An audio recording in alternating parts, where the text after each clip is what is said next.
मेरा नाम रिया है, लेकिन ये मेरा असली नाम नहीं है। आज जो कहानी आप शैतानी रात पर सुनने वाले हो ना, वो बनाई हुई नहीं है। ये मेरी अपनी जिंदगी में हुआ है। इस बात को पूरे 7 साल हो चुके हैं, लेकिन आज भी जब मैं उस रात के बारे में सोचती हूं तो अंदर कुछ अजीब सा होने लगता है। दिल अपने आप तेज चलने लगता है और सांसें भारी हो जाती हैं। आगे जो कुछ भी हुआ वो अब आपको मिस्टर राज अपनी आवाज में सुनाएंगे। साले, सब मिलकर क्या कर लोगे? ये चोटी अब मेरी है। हर रात मेरे साथ सोती है, चिल्लाती है और मजा लेती है। हरामी लोग। हेलो दोस्तों, मैं हूं आपका होस्ट मिस्टर राज और आप देख रहे हैं शैतानी रात। इस चैनल पर मैं आप सभी का दिल से स्वागत करता हूं। दोस्तों, आज मैं आपके लिए लेकर आया हूं गुस्से और ईर्ष्या से भरी नई कहानी, काला जादू, एक आशिक का बदला। और मुझे पूरी उम्मीद है कि आप इसे दिल खोल कर प्यार देंगे। उससे पहले अगर आप हमारे चैनल पर नए हैं तो उसे सब्सक्राइब करें, क्योंकि इससे भी डरावनी कहानी आ रही है। एक ट्रक ड्राइवर की आप बीती जब उसका सामना हुआ एक चुड़ैल के साथ। सोमवार ठीक रात 8 बजे। और एक प्यारा सा लाइक और कमेंट ज़रूर कर देना। इससे हमें पता चलता है कि आपको वीडियो पसंद आई है और हमें मोटिवेट मिलता है। तो दोस्तों, बिना एक पल की देर किए चलिए उतरते हैं एक ऐसी कहानी में जिसमें भरा है एक आशिक का गुस्सा, काला जादू। सूरज की पहली किरणें राजस्थान की रेतीली धरती पर फैल रही थीं, जैसे कोई सोने की चादर बिछा रहा हो। राजस्थान का छोटा सा गांव उदयपुर राजस्थान के दिल में बसा था। अभी अभी नींद से जाग रहा था। हवा में मिट्टी की सौंधी खुशबू घुली हुई थी और दूर से आती भेड़ों की घंटियों की आवाजें गांव की सुबह को संगीत दे रही थीं। गांव की गलियां संकरी थीं, लेकिन दिल बड़े थे। यहाँ हर घर की दहलीज पर रंगोली बनी होती थी और महिलाएं पानी के मटके सिर पर रखकर कुएं से लौट रही थीं। गांव का केंद्र था बाजार, जहां एक पुरानी हवेली के पास चौधरी राम सिंह की जनरल स्टोर थी। दुकान का बोर्ड लकड़ी का था, जिस पर फीकी हो चुकी पेंट से लिखा था राम सिंह जनरल स्टोर। दुकान के अंदर चौधरी राम सिंह, एक 50 साल के मजबूत कदकाठी वाले आदमी, अपनी सफेद धोती कुर्ते में बैठे हुए थे। उनकी मूछें घनी थीं और आंखों में एक ऐसी चमक थी जो गांव वालों को भरोसा देती थी। वे एक पुरानी बही खाते में हिसाब लिख रहे थे। राम सिंह का घर गांव के किनारे पर था, एक पुरानी हवेली जैसा। आंगन में तुलसी का पौधा था और दीवारों पर राजस्थानी लोक कला की पेंटिंग्स। शांति देवी, राम सिंह की पत्नी, रसोई में काम कर रही थी। उनकी उम्र 45 के करीब थी, लेकिन चेहरे पर वैसे ही ताजगी थी जो राजस्थान की महिलाओं में होती है। वे चने की दाल बना रही थीं और हवा में मसालों की महक फैल रही थी। रिया बेटी, उठ गए क्या? शांति देवी की आवाज गूंजी। सीढ़ियों से उतरती हुई रिया आई। 25 साल की रिया, गोरी चिट्टी, लंबे काले बाल और आंखें जो हिरनी जैसी लगती थीं। साधारण सलवार कमीज में थी, लेकिन उसकी खूबसूरती गांव की हर लड़की से अलग थी। माँ, अच्छी नींद आई? आज छुट्टियां खत्म हो रही हैं ना? रिया ने मुस्कुराते हुए कहा। रिया राम सिंह की इकलौती बेटी थी। गांव में सब उसे चौधरी की लाडली कहते थे। वो जैसलमेर के एक कॉलेज में बीएससी की पढ़ाई कर रही थी और हॉस्टल में रहती थी। गांव से दूर शहर की जिंदगी उसे पसंद थी, लेकिन घर की याद हमेशा सताती थी। छुट्टियों में वो घर आती। एक शाम रिया छुट्टियां खत्म होने पर पैकिंग कर रही थी। पापा, कल ट्रेन है, मुझे छोड़ने आओगे? रिया ने पूछा। राम सिंह ने सिर हिलाया। बेटी, मैं खुद छोड़ूंगा, रास्ते में सावधान रहना। अगली सुबह गांव का स्टेशन, ट्रेन की सीटी दूर से सुनाई दी। राम सिंह रिया का बैग उठाए प्लेटफॉर्म पर खड़े थे। ट्रेन आई, रिया चढ़ी। खिड़की से बाहर झांककर पापा माँ को हाथ हिलाया। ट्रेन चल पड़ी। रेगिस्तान की हवा चेहरे पर लग रही थी। रिया अपनी सीट पर बैठी, किताब निकाली। अचानक सामने वाली सीट पर एक लड़का बैठा। वो मुस्कुराया। रिया की नजरें मिली। वो लड़का आकर्षक था, कॉलेज बैग के साथ। ट्रेन जैसलमेर स्टेशन पर रुकी।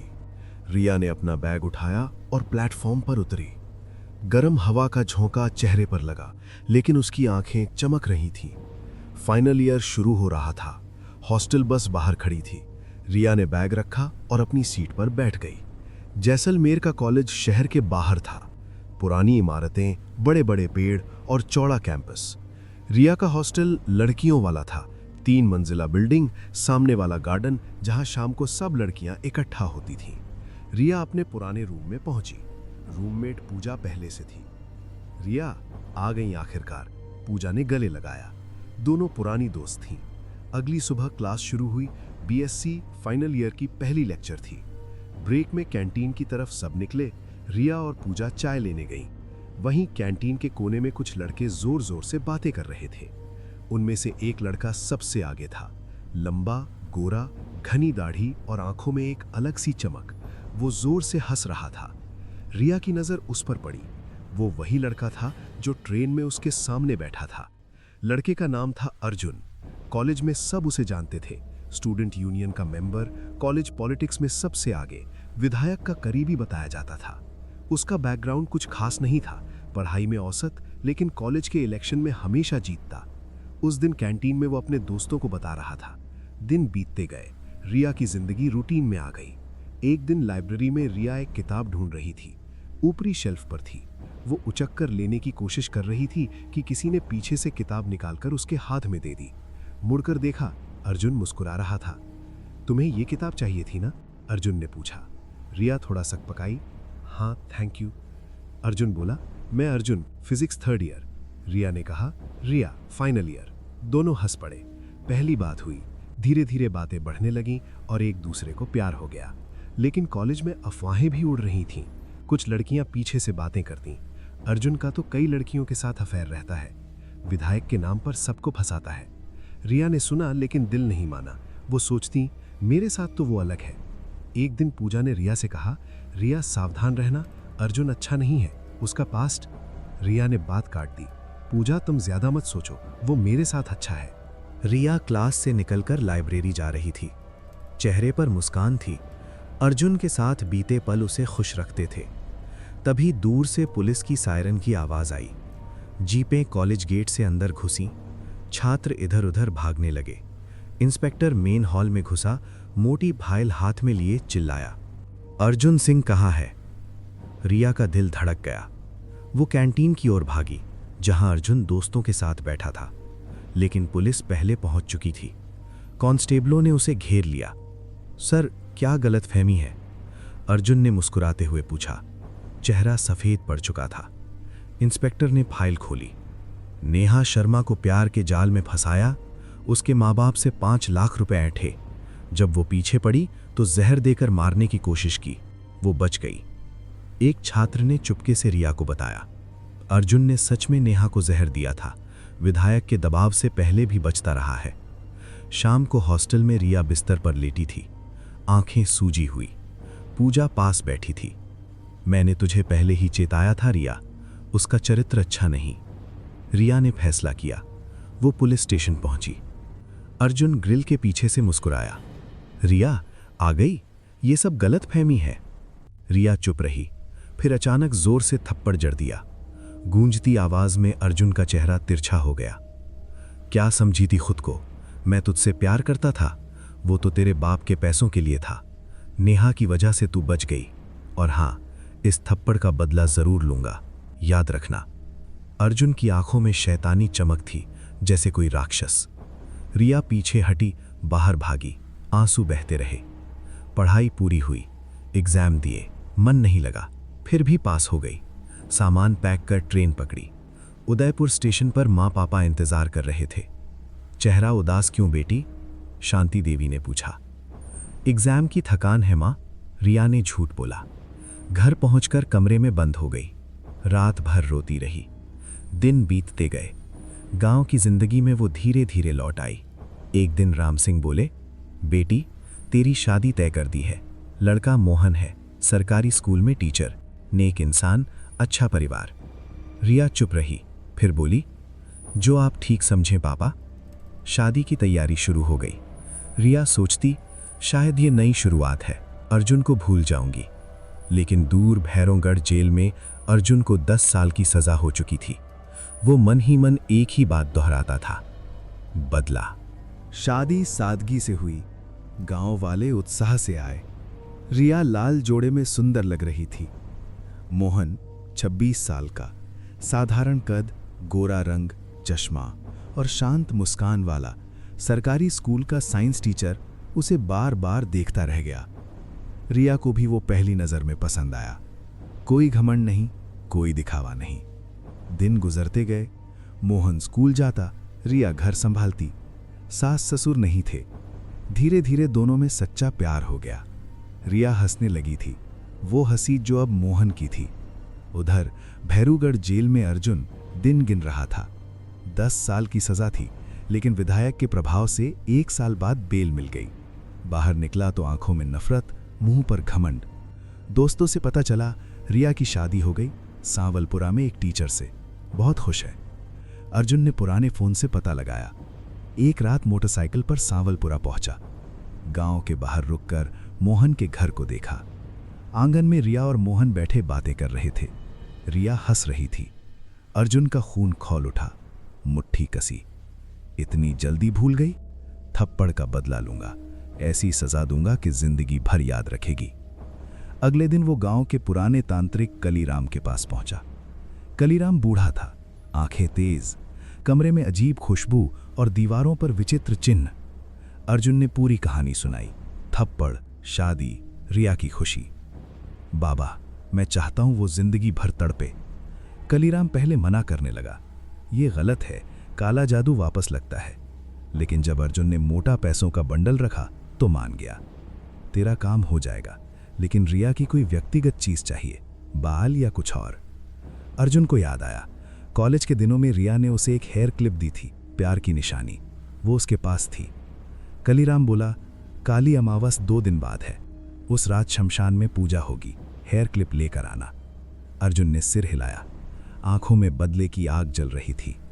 सांवलपुरा में रिया और मोहन सो रहे थे। उन्हें पता नहीं था कि उनकी खुशहाल जिंदगी पर काला साया मंडरा रहा है। काली अमावस की रात थी। आकाश में चांद का नामो निशान नहीं, सिर्फ घने बादल और चारों तरफ अंधेरा। भैरूगढ़ का शमशान गांव से दूर रेगिस्तान के बीचों बीच था।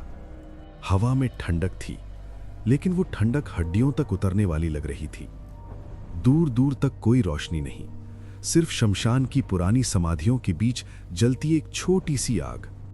उस आग के चारों ओर 2 आदमी बैठे थे, अर्जुन और तांत्रिक कलीराम। कलीराम ने काले कपड़े पहने थे। उसकी लंबी सफेद दाढ़ी आग की लपटों में चमक रही थी। उसके सामने जमीन पर एक बड़ा गोला बनाया गया था, काले रंग का। गोले के बीच में एक छोटी सी काली गुड़िया रखी थी, जो कपड़े के टुकड़ों से बनी लगती थी, लेकिन उसका चेहरा भयानक था। आंखें लाल काजल से रंगी हुई, मुंह पर सिंदूर की लकीर। गुड़िया के गले में छोटी छोटी काली चूड़ियां डाली गई थीं। उसके ऊपर रिया की पुरानी हेयर क्लिप रखी थी, जिसमें अभी भी 2 लंबे बाल फंसे हुए थे। कलीराम ने धीरे से उन बालों को निकाला और गुड़िया के सिर में मंत्र पढ़ते हुए फूंक मारकर डाल दिया। अर्जुन चुपचाप बैठा देख रहा था। उसके चेहरे पर कोई भाव नहीं, सिर्फ नफरत की आग। कलीराम ने एक छोटा सा बर्तन आगे किया। उसमें सिंदूर, काजल और कुछ अजीब सी जड़ी बूटियां थीं। उसने गुड़िया पर सिंदूर डाला, काजल लगाया, चूड़ियां और कसी। फिर 4 नींबू लिए। हर नींबू में तेज पिन चुभोई। नींबू लाल हो गए। उन नींबुओं को उसने गुड़िया के चारों तरफ गोल घेरे में रख दिया।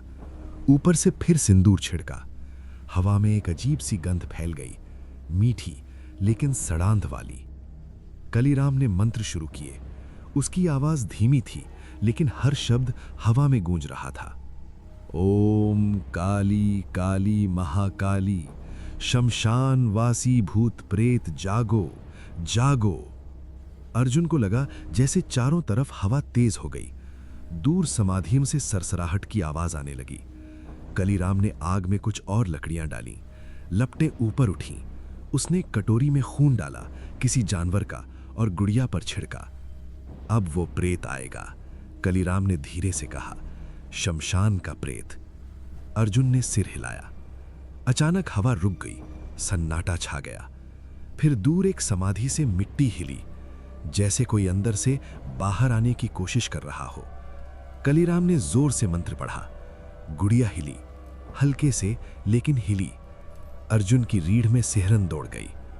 कलीराम ने गुड़िया उठाई और उसके मुंह में कुछ फूंक मारा। हे प्रेत, इस गुड़िया में प्रवेश कर, ये तेरी नई देह है। इस लड़की रिया की जिंदगी बर्बाद कर, उसे तड़पा, उसके परिवार को तड़पा, उसे कभी चैन ना आने दे। वो जो थप्पड़ मारा था उसका बदला ले। गुड़िया फिर हिली, इस बार जोर से। उसकी लाल आंखें चमक उठीं। हवा में एक ठंडी सांस चली, जैसे कोई अदृश्य चीज गुड़िया में घुस गई हो। कलीराम ने मुस्कुराते हुए एक लंबी पिन उठाई और गुड़िया के पेट में धीरे से चुभो दी। उसी पल सांवलपुरा में रिया और मोहन सो रहे थे। रात गहरी थी। अचानक रिया की नींद टूटी। उसे पेट में तेज दर्द हुआ, जैसे कोई अंदर से छुरा घोंप रहा हो। वो चीख उठी, आह! आवाज इतनी जोरदार थी कि मोहन तुरंत जाग गया। रिया, क्या हुआ? वो घबराकर बत्ती जलाने लगा। रिया दोनों हाथों से पेट पकड़े बिस्तर पर करवटें ले रही थी। उसका चेहरा पीला पड़ गया था, पसीना छूट रहा था। बहुत दर्द मोहन, पेट में। मोहन ने पानी का गिलास दिया। रिया ने बड़े कष्ट से पानी पिया। दर्द धीरे धीरे कम हुआ। अब ठीक है, उसने कहा, लेकिन आवाज कांप रही थी। मोहन ने उसे गले लगाया। शायद कुछ गलत खा लिया, कल डॉक्टर को दिखाएंगे। रिया ने सिर हिलाया, लेकिन अचानक उसे लगा जैसे कोई कमरे में है, कोई उसे देख रहा है। वो इधर उधर देखने लगी। दीवारों पर छायाएं नाच रही थीं। मोहन, लग रहा है कोई है यहां। मोहन ने चारों तरफ देखा। कुछ नहीं है रिया, सिर्फ हम दोनों हैं, सो जाओ। रिया लेट गई, लेकिन नींद नहीं आई। उसे बार बार लगता कि कोई सिरहाने खड़ा है। ठंडी हवा का झोंका लग रहा था, हालांकि खिड़कियां बंद थीं। वो मोहन से चिपक कर लेटी रही, लेकिन मोहन को कुछ नहीं बताया। सुबह हुई। मोहन स्कूल जाने की तैयारी कर रहा था। वो रसोई में आया। रिया, मेरे लिए चाय बना दो ना। रिया चाय बना रही थी, लेकिन अचानक उसका चेहरा बदल गया। आंखें सिकुड़ गईं, होंठ कांपे। वो पलटी और एक ऐसी आवाज में बोली जो रिया की नहीं लग रही थी। गहरी डरावनी आवाज, तेरे बाप की नौकर हूं क्या साला हरामी? खुद बना ले अपनी चाय, कुत्ते की औलाद। मोहन ठिठक गया। उसका हाथ कांप उठा। वो रिया के पास गया। रिया, क्या हुआ? तुम ठीक तो हो? लेकिन रिया का चेहरा फिर नॉर्मल हो गया। वो हैरान होकर बोली, मोहन, चाय तो मैं अभी लेकर आ रही थी, तुम ऐसे क्यों देख रहे हो? मोहन चुप रहा। उसे लगा जैसे कोई सपना देख रहा हो, लेकिन दिल में एक अजीब सा डर बैठ गया था। घर में अब वो पुरानी शांति नहीं रही। मोहन को हर समय लगता कि कुछ गलत है। रिया सामान्य थी, लेकिन कभी कभी उसकी आंखों में कुछ और चमकता। और वो रात का दर्द, वो दर्द फिर कभी ना आए, लेकिन रिया को अब अकेले में डर लगने लगा था, जैसे कोई छाया उसके पीछे पीछे चल रही हो। सांवलपुरा की सुबहें अब पहले जैसी नहीं रह गई थीं। सूरज तो वैसे ही निकलता था, लेकिन मोहन के घर में एक अजीब सा सन्नाटा पसरने लगा था। वो चाय वाली घटना मोहन के दिमाग में बार बार घूमती रहती थी। रिया की वो डरावनी आवाज, वो गालियां, फिर अचानक सब नॉर्मल। मोहन ने खुद को समझाया कि शायद रिया को बुरा सपना आया हो, नींद में बोल गई हो, लेकिन दिल में एक कांटा छुप गया था। रिया खुद भी परेशान थी। रात का वो दर्द तो चला गया था, लेकिन अब उसे हर समय लगता कि कोई उसके पीछे है। घर में अकेले रहती तो दीवारों पर नजरें गड़ाए रखती। कभी छत से कोई आवाज आती लगती, कभी खिड़की के बाहर कोई साया गुजरता महसूस होता। वो मोहन से कुछ नहीं कहती। शायद थकान है, वो खुद को समझाती। पास की पड़ोसन बूढ़ी अम्मा दोपहर में अपने घर के आंगन में बैठी सब्जी काट रही थीं। रिया अंदर कमरे में थी। अचानक अम्मा ने सुना रिया अकेले में बड़बड़ा रही थी। आवाज धीमी थी, लेकिन शब्द साफ थे। वो आएगा, आज रात फिर आएगा मुझे लेने। अम्मा ने कान लगाए। फिर आवाज बदल गई, गहरी, पुरुष जैसी। अब कोई नहीं बचा सकता। अम्मा डर गईं। वो भागकर रिया के पास अंदर गईं तो रिया सामान्य बैठी किताब पढ़ रही थी। क्या हुआ अम्मा? रिया ने मुस्कुराकर पूछा। अम्मा ने कुछ नहीं कहा, लेकिन मन में डर बैठ गया। शाम को मोहन लौटा। रिया ने खाना बनाया, दाल बाटी, मोहन की पसंदीदा। दोनों साथ बैठे खाने लगे, बातें कर रहे थे। अचानक रिया का हाथ रुक गया, उसकी आंखें सिकुड़ गईं। वो प्लेट में देखते हुए बोली, लेकिन आवाज फिर वही डरावनी थी। ये क्या गंद खाना बनाया है, जहर डाल देती तो अच्छा होता। मोहन का कौर मुंह में अटक गया। वो रिया को देखता रहा। रिया ने सिर उठाया और नॉर्मल हो गई। मोहन, क्या हुआ? खाना ठंडा हो रहा है। मोहन ने जबरदस्ती मुस्कुराया, कुछ नहीं। लेकिन उस रात खाना उसका गले से नीचे नहीं उतरा। रात गहरी हुई, दोनों सोने लगे। मोहन ने बत्ती बुझाई, रिया उससे चिपक कर लेटी। मोहन को लगा रिया सो गई है, लेकिन आधी रात को अचानक रिया चीख नहीं, जोर से कराही। मोहन उठा, बत्ती जलाई। रिया बिस्तर पर उछल रही थी, आंखें बंद, लेकिन मुंह से शब्द निकल रहे थे। मोहन, मुझे जाने दे, वो मुझे बुला रहा है, रोज आता है, नंगा आदमी, काला शरीर, लाल आंखें। मेरे साथ संभोग करता है और मुझे बहुत अच्छा लगता है। हाँ हाँ हाँ। फिर वो अजीब ठहाका मारकर हंसने लगी। वो हंसी जो कमरे में गूंज रही थी, जैसे कोई और हंस रहा हो। मोहन हिल गया, उसका खून जम सा गया।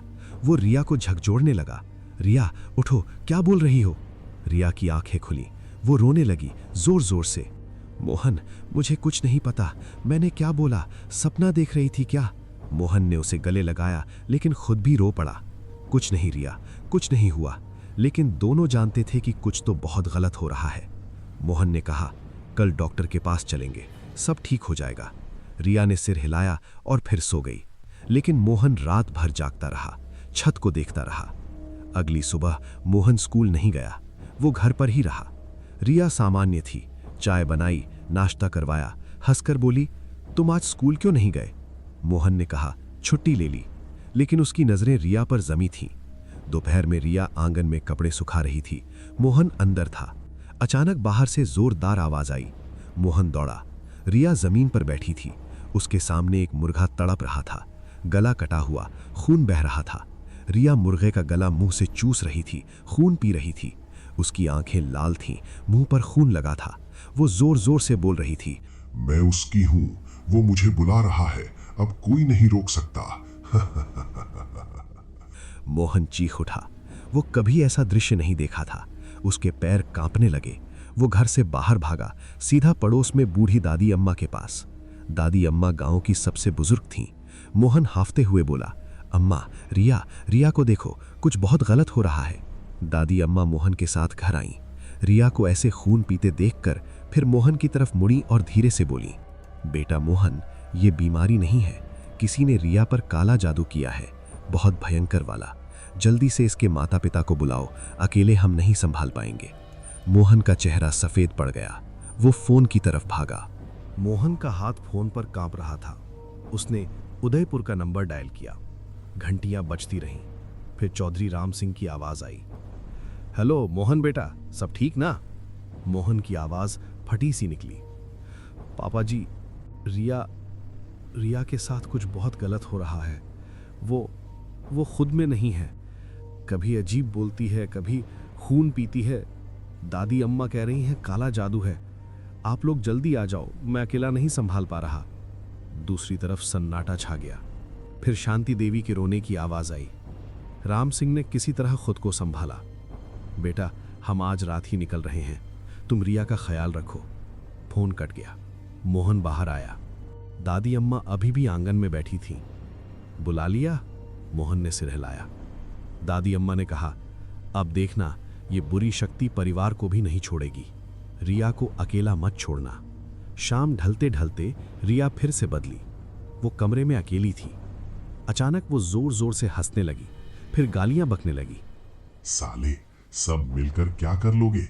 ये चोटी अब मेरी है, हर रात मेरे साथ सोती है, चिल्लाती है और मजा लेती है। हरामी लोग। मोहन और दादी अम्मा दौड़े। रिया बिस्तर पर लेटी थी, लेकिन मुंह से वो शब्द निकल रहे थे। उसकी आंखें सफेद हो रही थी। मोहन ने उसे पकड़ लिया। रिया, संभलो। लेकिन रिया ने मोहन को धक्का मारा, इतनी ताकत से कि मोहन दीवार से टकराया। दादी अम्मा ने हनुमान चालीसा पढ़ना शुरू किया। रिया चीखी और कमरे में भागी। वो दीवार पर सिर पटकने लगी। छोड़ो मुझे, वो मुझे ले जाएगा। रात भर ऐसा ही चला। रिया कभी रोती, कभी गालियां देती, कभी अजीब हंसी हंसती। मोहन और दादी अम्मा बारी बारी जागते रहे। सुबह सुबह चौधरी राम सिंह और शांति देवी पहुंचे। उनकी गाड़ी आंगन में रुकी। शांति देवी जैसे ही उतरी, रिया की चीख सुनाई दी। वो दौड़कर अंदर गईं। रिया बिस्तर पर पड़ी थी, बाल बिखरे, चेहरा पीला। लेकिन जैसे ही मां को देखा, वो फिर बदल गई। ओए बुढ़ी, तेरी बेटी अब मेरी चोटी है।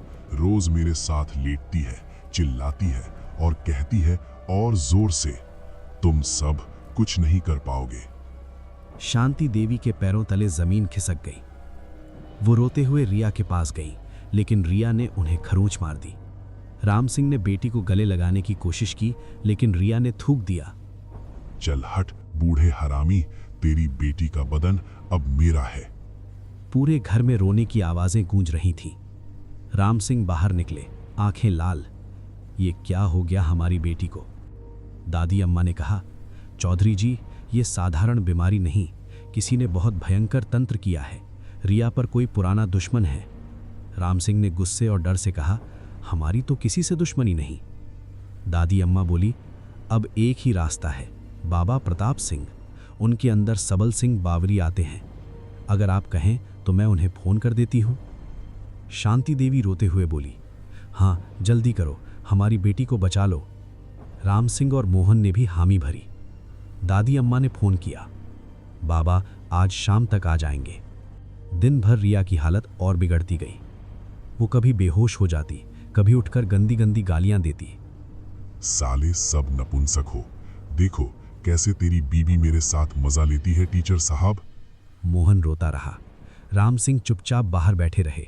शांति देवी रिया के सिरहाने रोती रहीं।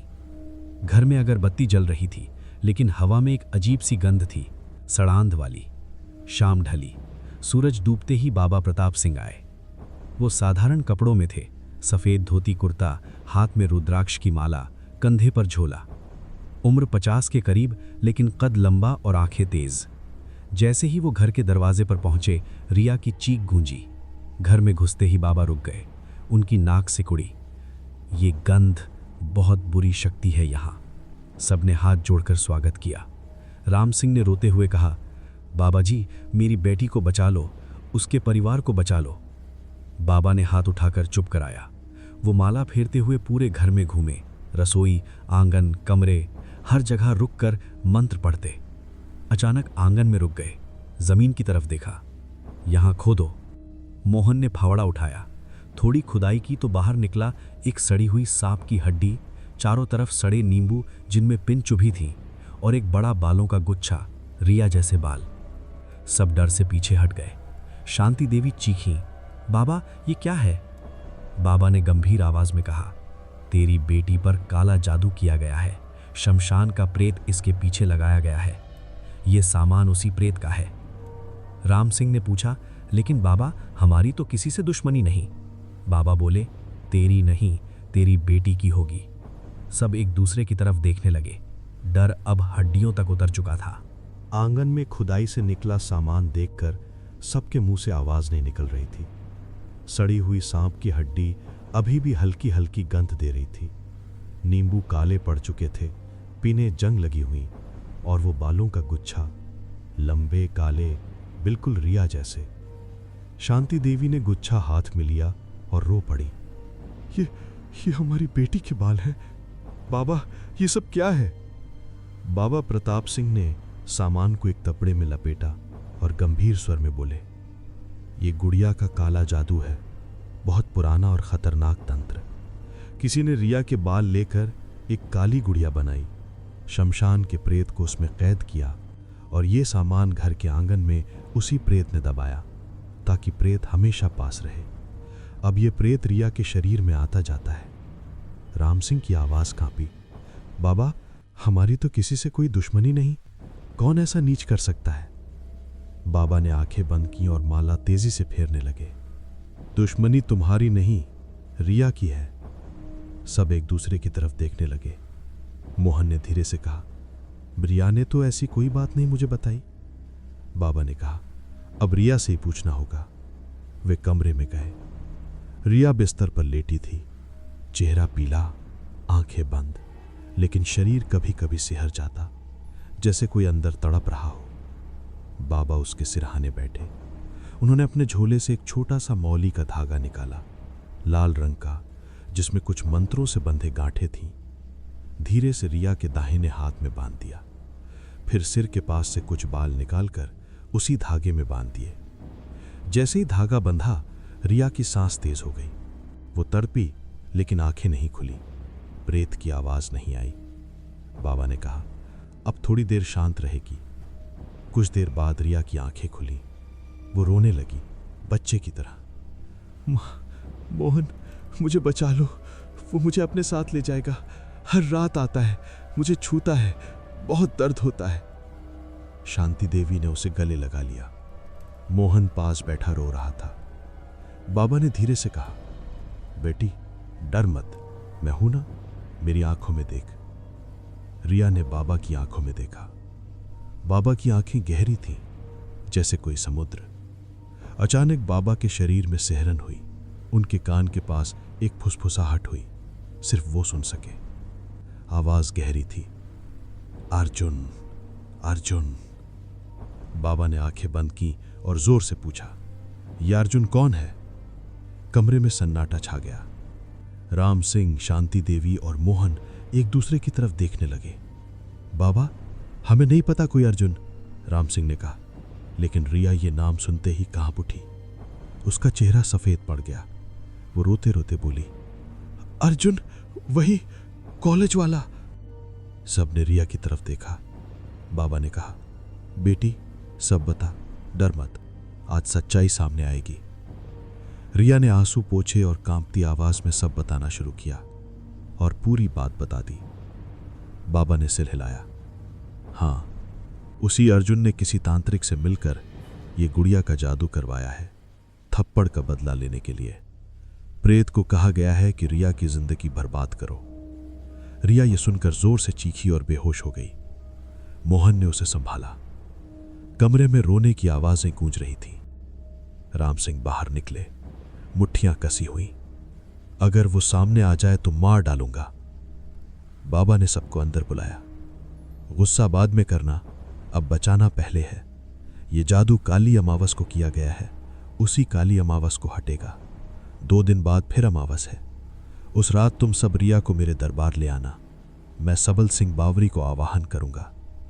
शांति देवी ने डरते हुए पूछा, बाबा तब तक? बाबा की आवाज भारी हो गई। तब तक बहुत भारी दिन होंगे। प्रेत जानता है कि हम उसे भगा रहे हैं। वो पूरी कोशिश करेगा कि तुम दरबार न पहुंच सको। रिया का ख्याल रखना। ये मौली कभी मत उतरने देना। अगर प्रेत ने मौली उतरवा ली तो कुछ नहीं कह सकता। बाबा ने रिया के माथे पर विभूति लगाई और बाहर निकल गए। जाते जाते बोले, रात को हनुमान चालीसा पढ़ते रहना और याद रखना, प्रेत सबसे ज्यादा ताकतवर रात में होता है। बाबा के जाते ही घर में फिर सन्नाटा छा गया, लेकिन अब डर के साथ गुस्सा भी था। मोहन सोते हुए रिया को देख रहा था। अचानक रिया की आंखें खुली। वो मुस्कुराई, लेकिन वो मुस्कान रिया की नहीं थी। उसने धीरे से हाथ उठाया और मौली का धागा खींचने लगी। अब ये भी उतर जाएगा और मैं फिर आजाद। मोहन चीखा और रिया का हाथ पकड़ लिया। नहीं! प्रेत की हंसी कमरे में गूंजी। 2 दिन की असली दहशत अब शुरू होने वाली थी। बाबा के जाने के बाद घर में एक भारी सन्नाटा छा गया था।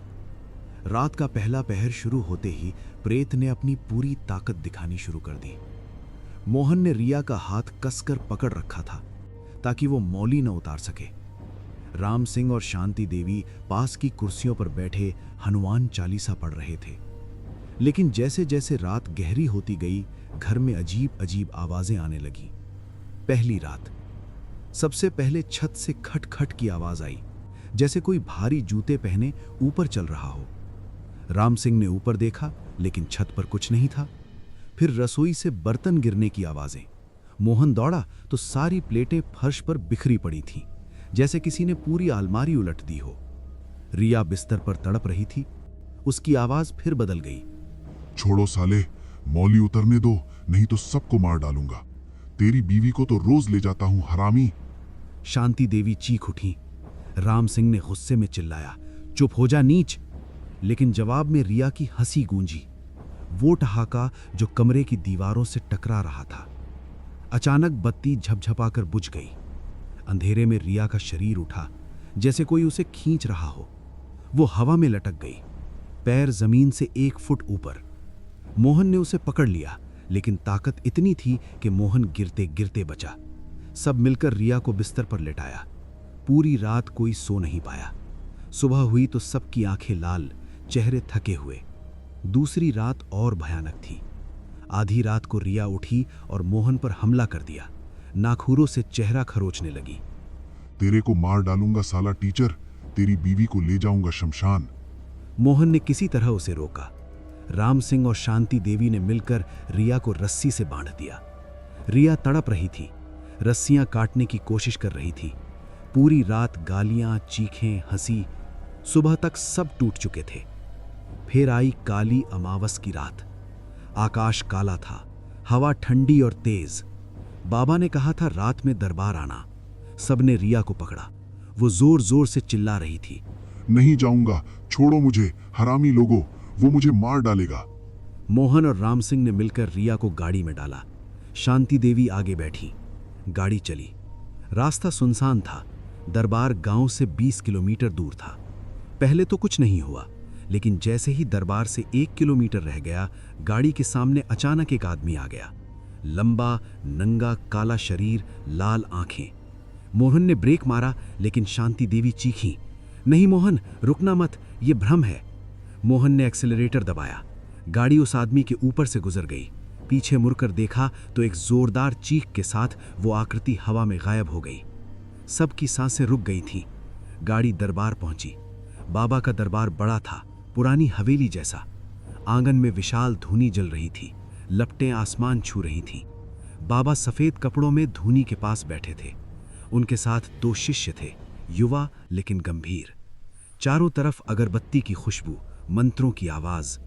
रिया को धूनी के ठीक सामने बैठाया गया। जैसे ही वो वहां पहुंची, प्रेत जोर से तड़प उठा। रिया चीखने लगी। बाबा ने सबल सिंह बावरी को याद किया। मंत्र शुरू हुए, जोरदार, तेज। अचानक बाबा का शरीर कांपा। उनकी आंखें सफेद हो गईं, आवाज बदल गई, गहरी, दिव्य। सबल सिंह बावरी आ गए थे। बाबा अब सबल सिंह की शक्ति में रिया को कसकर पकड़ा। उनकी पकड़ इतनी मजबूत थी कि रिया का शरीर हवा में उठ गया। प्रेत जोर जोर से चीखने लगा, छोड़ो मुझे, दर्द हो रहा है। नहीं, मैं जा रहा हूं, मुझे जाने दो, फिर कभी नहीं आऊंगा। बाबा की आवाज गूंजी, जाने दूंगा, लेकिन एक शर्त पर। इस नींबू में कैद होकर अग्नि में डाला जाएगा। और वचन दे, जो कुछ इस लड़की के साथ करने वाला था वो अर्जुन के साथ कर। उसकी आत्मा ले जा। उसने तांत्रिक की मदद से तुझे जगाया था। इस लड़की ने तेरा क्या बिगाड़ा? प्रेत तड़पा, चीखा, लेकिन दर्द से कराहते हुए बोला, जो तुम कहोगे मैं करूंगा, बस छोड़ दो। बाबा ने एक नींबू लिया, मंत्र पढ़े और प्रेत को उसमें कैद किया। फिर नींबू धूनी में डाल दिया। लपटें ऊपर उठी, एक जोरदार चीख गूंजी और फिर शांति।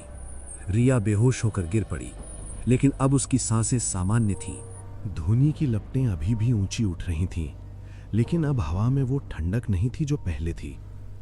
नींबू अग्नि में जल चुका था और उसकी चीख हवा में विलीन हो गई थी। रिया का शरीर धीरे धीरे नीचे आया। मोहन और राम सिंह ने उसे संभाला।